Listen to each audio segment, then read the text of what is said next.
Hi, this is Inform TV 100. Happy Black History Month. We're going to do episode 8 of the narrative of the life of Frederick Douglass, an American slave, written by himself. So, we were talking in the previous episodes how, despite the obstacles of slaves not being illegal for slaves to read, Frederick Douglass was able to learn how to read by various matters. Please look at episode 7 for the details of how he was able to learn to read. It wasn't easy because they were the masters and were saying that it was illegal for slaves to know how to read, but he managed to learn. Okay.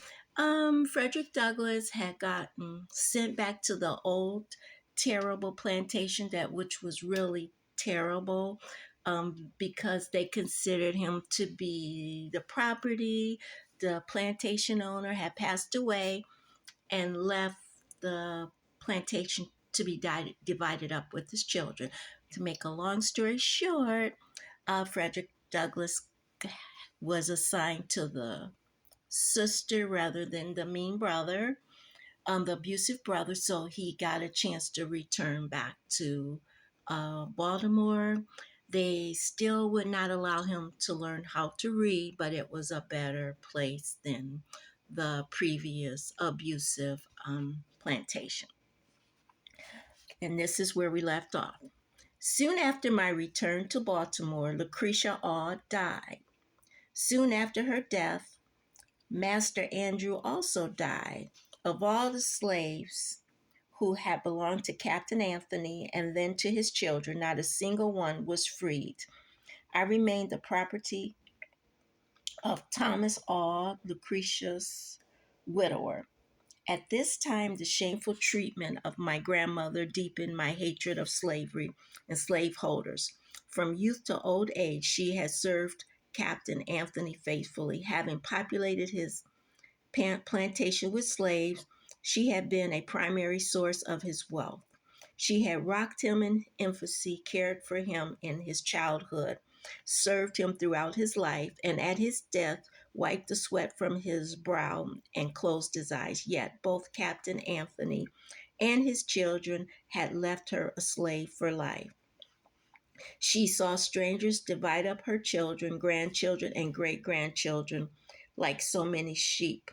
Being very old, my grandmother was of little value to her new owners. Her body was racked with pains, and helplessness was stealing over her once strong limbs.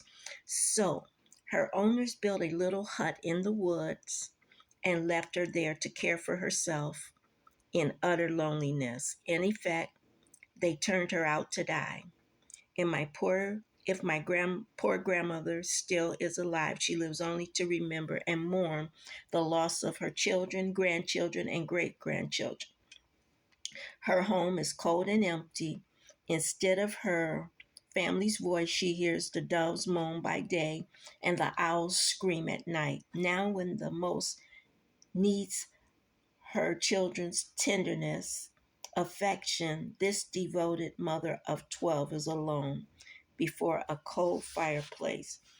No one is there to even give her a decent burial.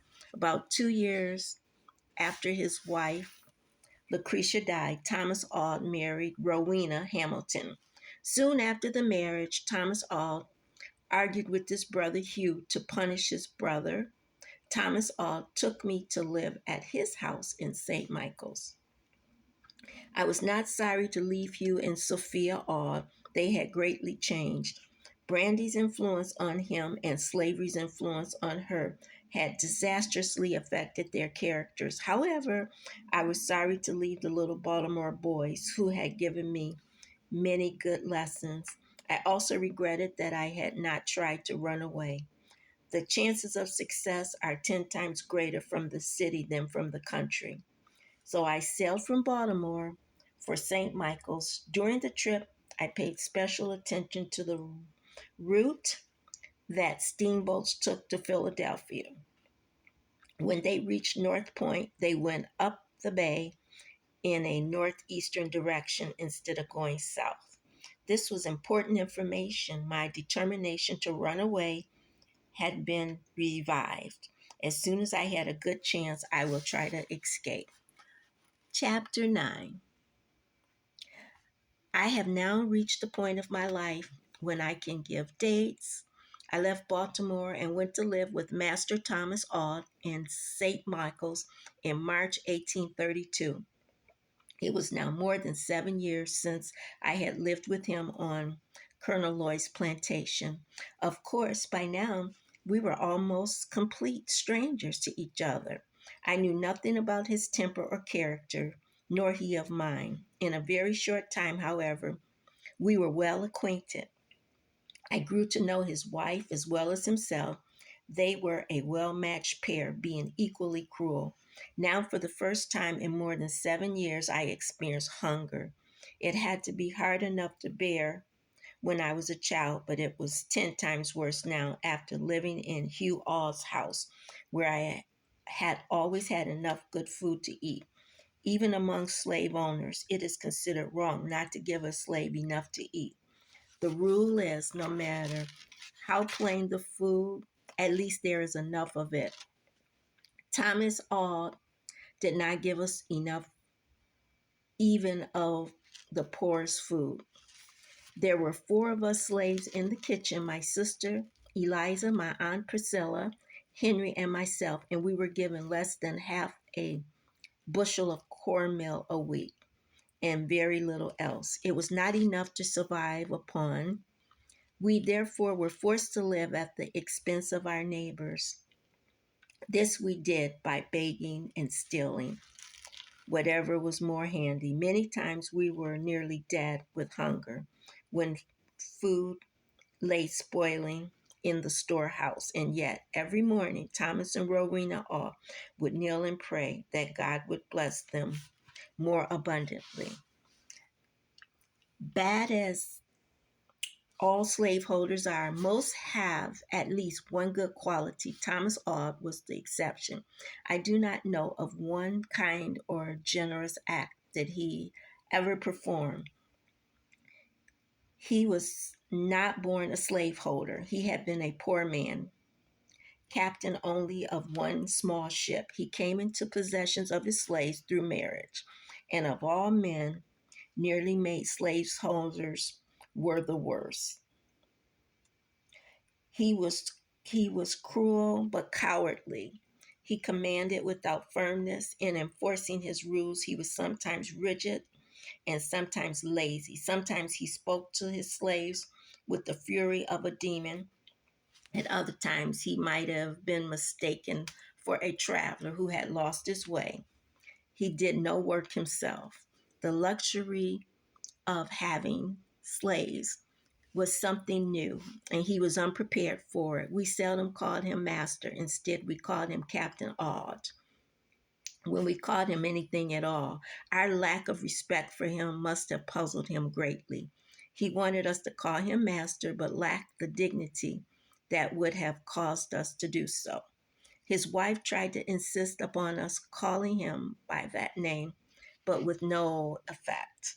In August 1832, Thomas Auld attended a Methodist camp meeting. There, he got religion.